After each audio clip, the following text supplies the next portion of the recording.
Matalinong talakayan, masarap pakinggan. 88.5 Radyo Todo Aklan, ang bagong radyo ng bayan. Talakayon tamabian ang pamangkot sa aton mga pumuluyo nga ano naman ang posible. We're not saying nga amo na ni kay hindi man kuya taga-bida mo. But based on existing laws and parameters mga biyan of creating the Boracay Island Development Authority at mga interviews naton sa mga laws nga gina-research naton kag even based man no, sa pila ka mga provisions sa House Bill number 9826 I will share to you no, mga vital and crucial information for you to be clarified na kapag nabuo ba ang bida, makakatulong ba ito sa mga occupant ng Boracay Forest Lands? So mo na pamangkot no? Tama ba yung tanong ko? Ganyan yung tanong nyo, no? Paano naman kami na nakatira kami dito sa wetland, may bahay na, may building na kaming pinatayo dito sa wetlands, sa forest land, sa Mount Luho, dito sa Manok-Manok, diyan meron din no.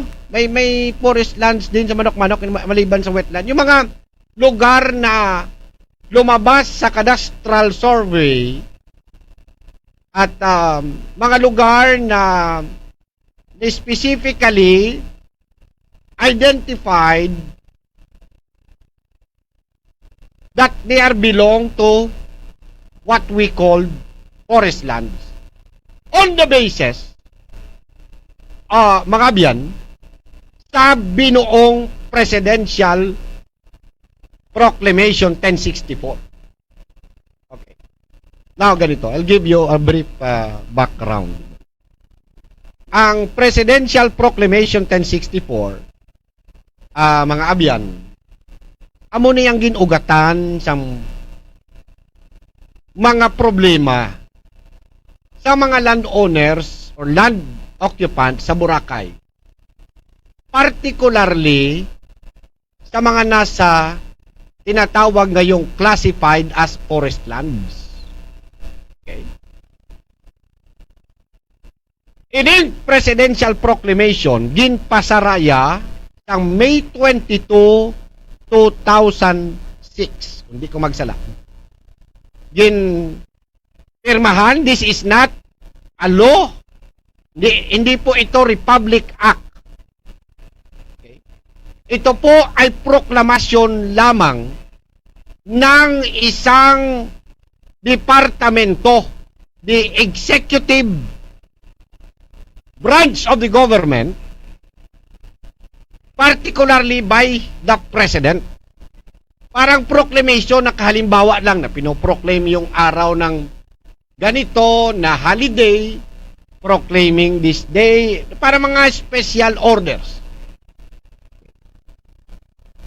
Hindi ito act of Congress, but just a presidential proclamation. Ang Presidential Proclamation 1064 may title Classifying Boracay Island situated in the Municipality of Malay, Province of Aklan into forest land for protection purposes. That is 40% of the total size of Boracay, which is Boracay ang pilagani 10,000 hectares, no? Plus 10,000 something mga biyan. Okay?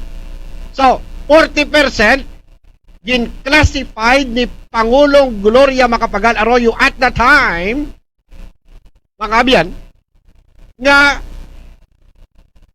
forest land. Okay? For protection purposes.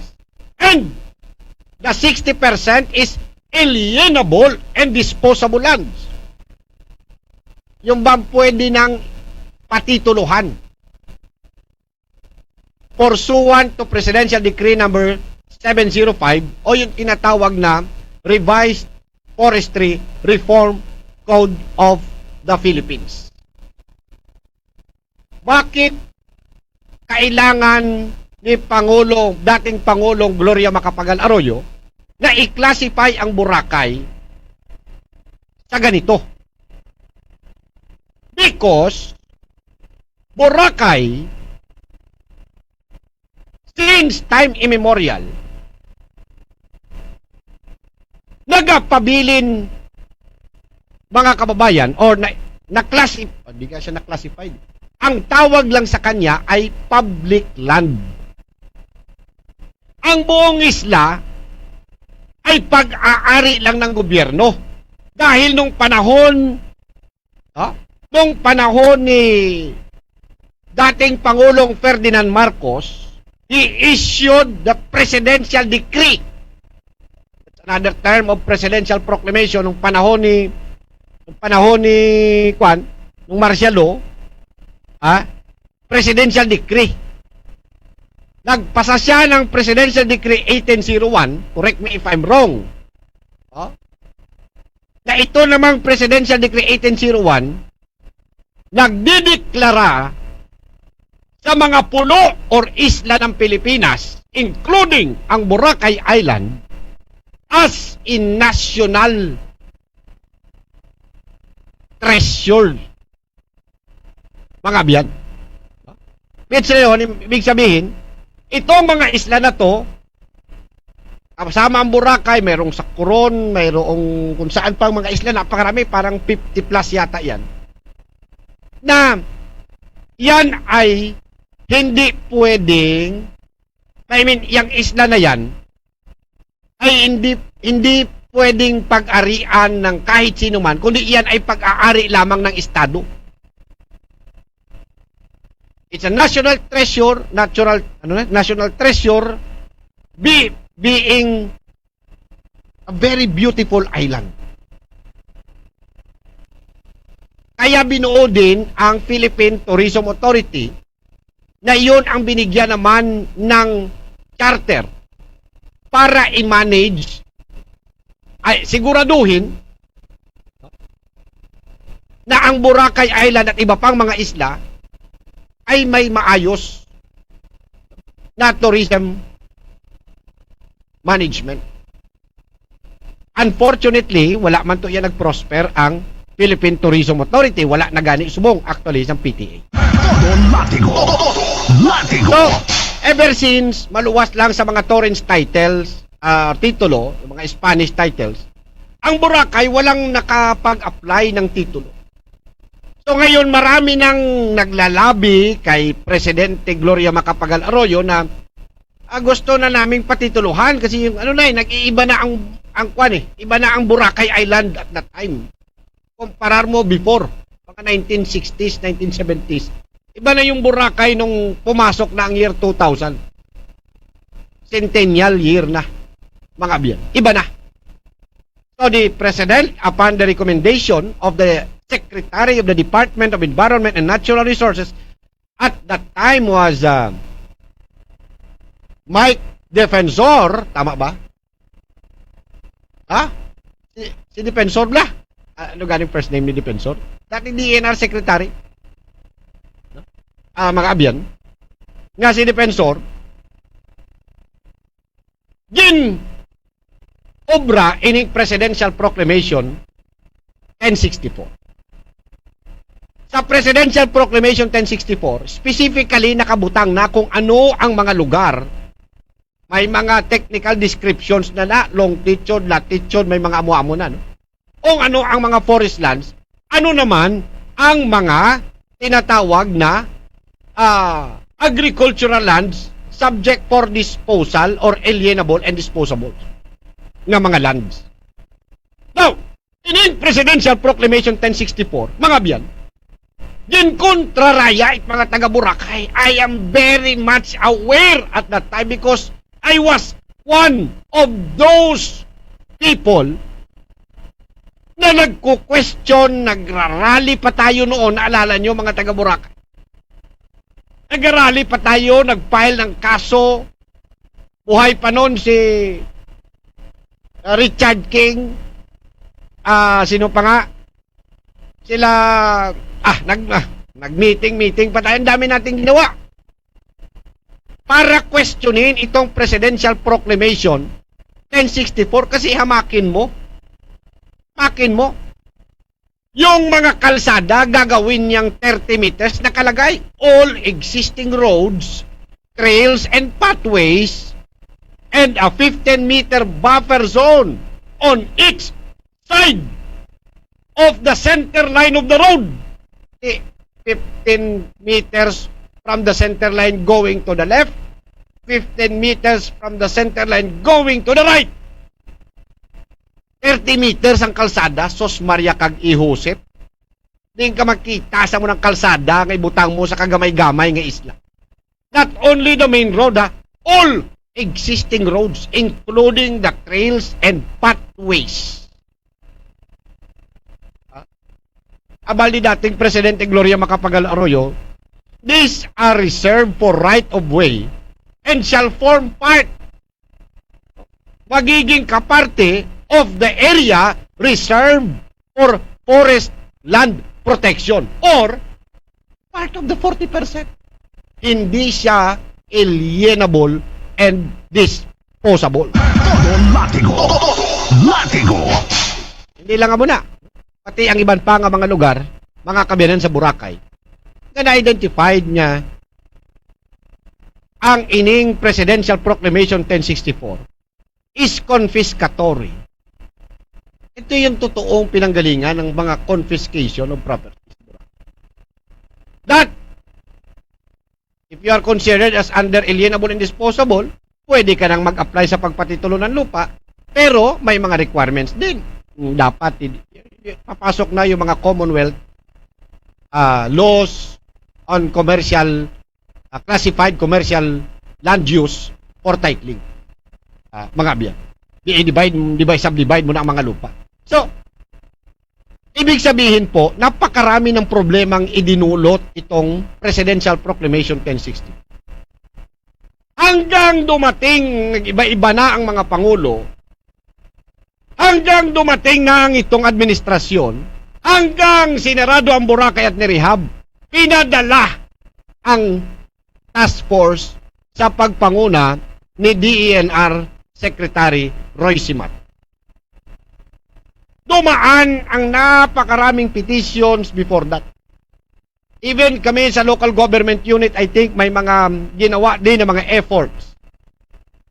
Tawagan tayo noon sa ating mga congressmen, mga representante ng Aklan, si Congressman Jobin Miraflores, at that time ang congressman. Si Congressman Miraflores nag-submit ng kanyang House Bill na ang purpose is to amend, to modify, and or to repeal the Presidential Proclamation 1064 and correct it at itama ang mga bagay na sobra-sobra. Itingkay mo yung kita ng kalsada na 30 metros ang lapad. Todo Latigo. Latigo. Pero wala pong nangyari. Walang nangyari. May nangyari ba? May nangyari bang pag-repeal ng Presidential Proclamation 1064? Wala. Pumasok ang Boracay Island Interagency Task Force by virtue of the Executive Order number 53. Na ang purpose naman is ayusin ang Boracay to rehabilitate the island. Pagsulod sang task force, so ang ilang mandate is i-implement ang existing laws. And the existing law is the Presidential Proclamation 1064. It was not repealed, never been amended, never been modified. So it's the enforceable law. Ito po ang batas na ipapatupad nila. Together with other laws. Mga kabiyanan. So anong ginawa ng BIATF? Di ba? with the local government unit. Kasi LGU ang nag-issue ng mga demolition orders, BIATF ang nag-implement, or pinipresyo ng BIATF ang local government. Kayong mga taga-LGU, alam nyo naman na yung mga lugar na yan is no build zone. Bakit ninyo binigyan yan ng building permit? Kapag hindi ninyo pinademolish yan, kakasuhan namin kayo. So yung mga taga-LGU, naturalmente natakot kasuhan, pinagiba yung mga istruktura. Giniba yung mga nasa forest lands, yung iba. Yung mga nasa kalsada na nag-i-encroach sa 30 meters. O, nagkaroon ng partida. Wag na lang 30 meters. Sabi ni si Mato, nag-agree yung task force. Wag naman 30 meters. Kahit sila, hindi sila pabor. Ano lang, parang ano lang yata, 6 meters from the center of the line. Pakabariwa, pakan. Mamamayan, Jonathan Cabrera, komentaristang walang kinikilig. I mean, yung mga nasa forest lands, mga abyan. Okay? So, ngayon, sabi nga natin, dumaan na ang ilang presidente, nandiyan naman yung LGU, nagkaroon na nga ng Boracay Interagency Task Force. Bakit wala pa rin nagagawa para ma-repeal itong buwisit na Presidential Proclamation 1064 na ito? Buwisit sa iba, favorable ito sa iba. Actually, in fairness. Pero iba naman na nakinabang dyan eh. Lalong-lalo na siyempre yung mga nandoon sa tinatawag na alienable and disposable land. But for those people who are occupying forest lands, this law or presidential proclamation, I should say, is very confiscatory. Ano nangyari ngayon? Under the term of the Boracay Interagency Task Force and the incumbency of the management of the local government, diba? Kantuan sa mga NBI, kantuan sa mga NBI, pang-aristo ang mga nag-occupy na sa Mount Luho, pangharas. Nakunimot tanawon mga biyan, ang ginaobra nila na wala naging balasang makita na solusyon. No, sorry, wala na tayong maisip na solusyon sa inyo. Ang amin talagang mandate dito kasi is tanggalin kayo dyan kasi bakit kayo nandyan? Dapat wala kayo dyan. Ganun na lang ba? Parang wala kaming pakialam kung nagpatayo ka ng bahay ng simento, kasalanan mo yan. Parang ganun na lang ang nangyari, di ba? Kasalanan mo yan, bakit mo tinambakan, bakit mo pinatayuan ang bahay dyan eh? Hindi ka dapat nandyan. Pero yung mga yan, may mga building permits, nakakuha ng clearances, endorsements from the government, building permits to construct their structure. Then, ganun na lang ang gagawin ng BIATF. Diba?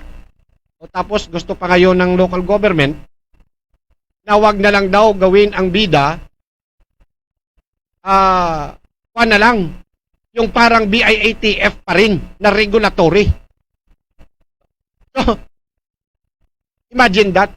They are saying na no to be that's GOCC, dapat regulatory lang. Bakit? Nag-enjoy ba kayo sa regulatory ng BIATF? Nagustuhan nyo ba yung ginawa nila? Na kayong mga nasa forest lands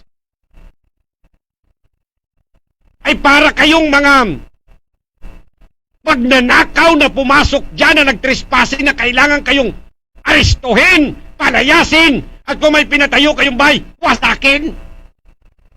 Na wala man lang ini-offer, diba? Wala man lang ini-offer na ito po ang solusyon sa inyong problema. Win-win. Win-win sa inyo, win-win din sa atin sa gobyerno. Wala. Lahat ang direksyon, lumayas kayo dyan. Wasakin ninyo yung mga gamit nyo dyan. Yan po ang sa ngayon. Now, ang tanong, wag nating pag-usapan halimbawa ang bida. May pag-asa pa ba kayo? Let us say walang bida. Sa set-up ngayon ng Boracay Island, may nakita ba kayong pag-asa? May nakita ba kayong liwanag sa dulo ng kadiliman ng inyong kalagayan na masasabi ninyo na, ay nako, salamat, nakapag-isip din ng LGU. Kaya ba yan ng LGU? Kaya ba ng LGU baguhin ang Presidential Proclamation? Ha? Wala na po ang BIATF. May task force pa ba ngayon sa Boracay? Wala na. Nakita nyo pa ba sila na nandyan sa Boracay? Nakita nyo pa ba dyan si Natividad? Sila Secretary Simato? DILG Secretary Anyo? Wala na. Ang focus nila ngayon, COVID na problema. Oh. Huwag muna nating sabihin na may bida. Ang tanong, ibabalik ko muna sa inyo ang tanong. Sa kalagayan nyo ba ngayon, mga nakatira sa forest land ng Boracay, may nakikita ba kayong pag-asa? Ha? May nakikita ba kayong pag-asa sa local government? May nakikita ba kayong pag-asa? Halimbawa, sabihin natin buhay pa yung Boracay Interagency Task Force. May nakita ba kayong pag-asa? Ha? Meron ba? O wala? Di ba wala? Wala. Anong pag-asa meron silang ino-offer? Meron ba silang sinabi sa inyo na merong solusyon sa problema nyo? Wala. Ngayon, binubuo itong bida. This is the special body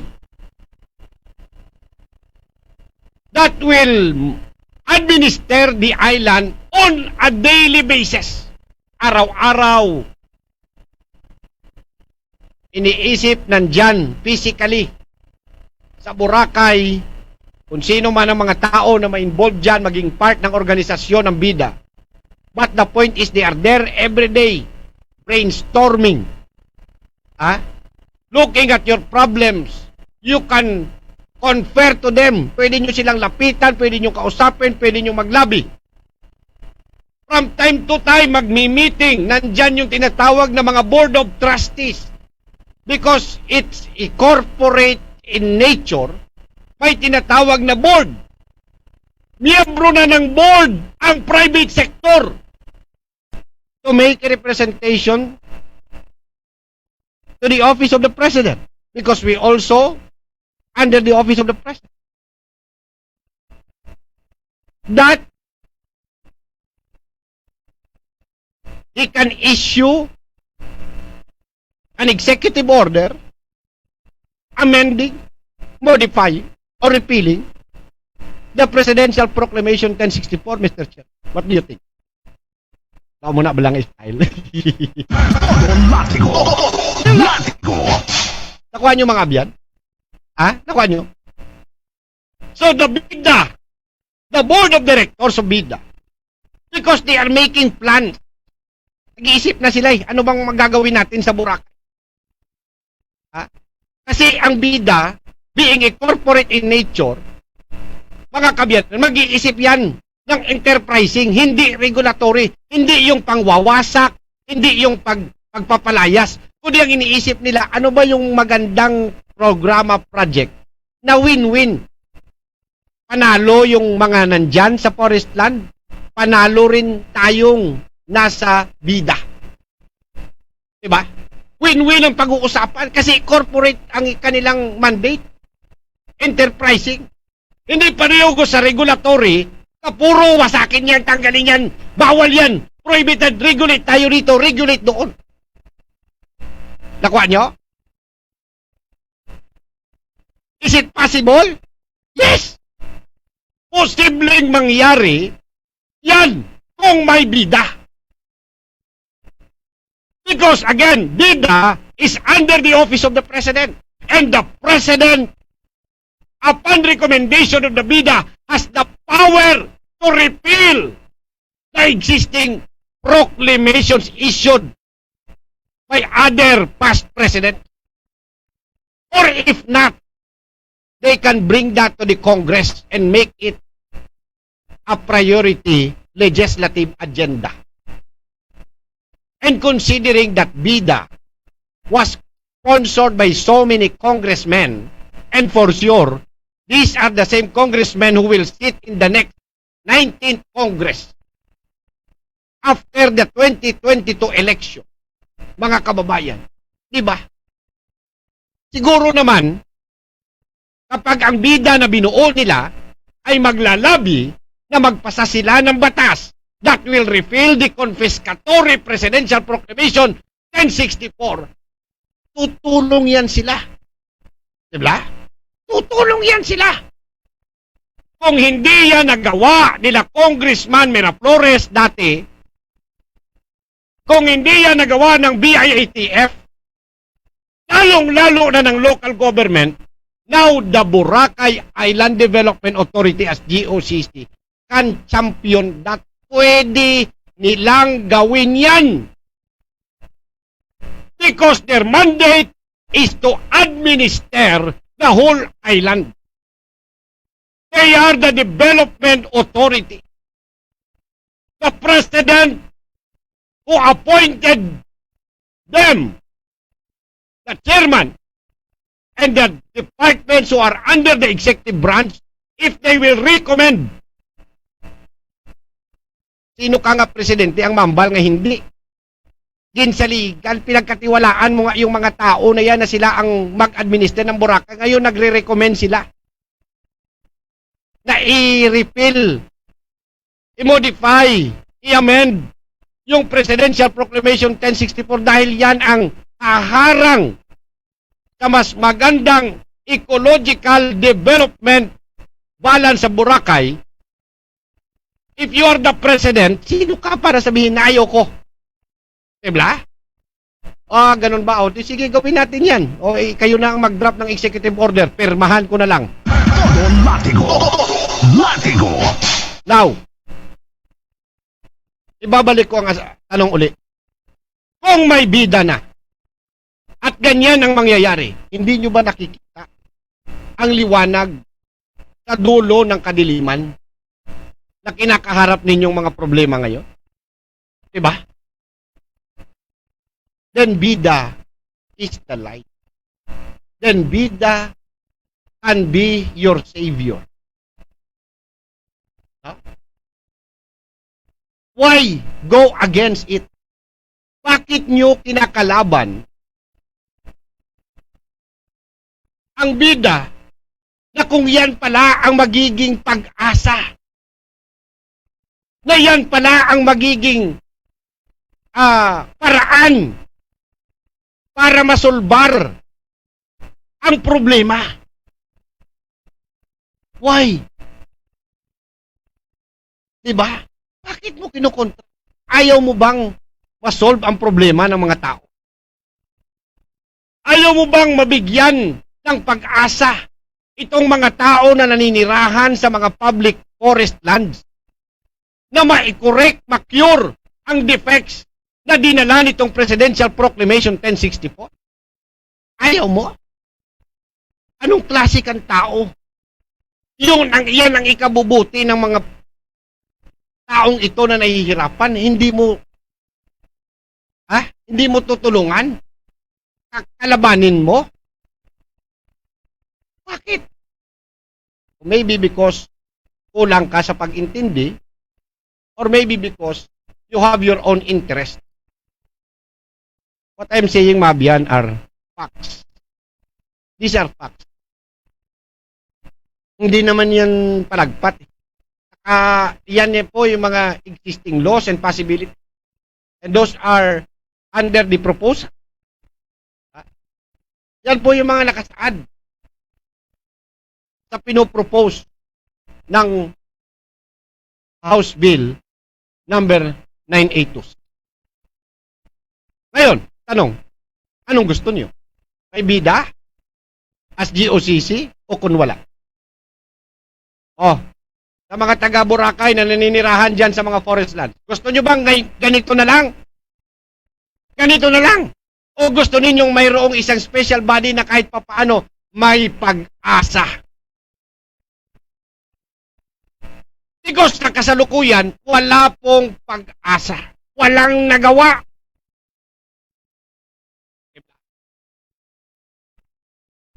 O ano, kontrabida ka pa? Kakalabanin mo pa ba yung bida o yes to bida as GOCC ka na? Dahil naliwanagan ka na. Diba? Bukas, may karugtong. Pinag-aralan ko to. Ako ba, ginpulawan ko kagabi, maniwala kayo siya hindi. Alauna na ako natulog, nag-research ako. Talagang pinagdasal ko at team ko pinag-aralan para makuha ko ang mga impormasyon na ito at mai-relay sa inyo. May isa pang opsyon. Sa totoo lang, hindi lang po yung pag-repeal ng Presidential Proclamation 1064 ang solusyon sa problema. May isa pang solusyon na hindi po pinaprioritize sa ngayon. Na ito po ay pwedeng ipaprioritize kapag nabuo ang bida. Ano ito? Bukas! Hindi naman kamuliwat, no? Makinig kayo, mga taga Boracay. Todo Latigo. Mga, kung kayo nagpapaniwala dyan sa mga Noto Bida, GOCC na yan, ng mga kampanya-kampanya ng mga politiko, dahil yung mga yan may iniisip lang yung sarili nila. Akala nila kasi popular yung Noto Bida, trending. So, syempre, ano yan eh, sympathy yan eh. No? Purpose nila yan para sa eleksyon kasi kakandidato sila sa eleksyon. No? Hindi nila iniisip yan na ikabubuti ba yan ninyo? Hindi. Ang kanila ay magkakampi tayo. O, siyempre, boto niyo ako sa eleksyon. Muna, gago na sila. Todo Latigo. Latigo.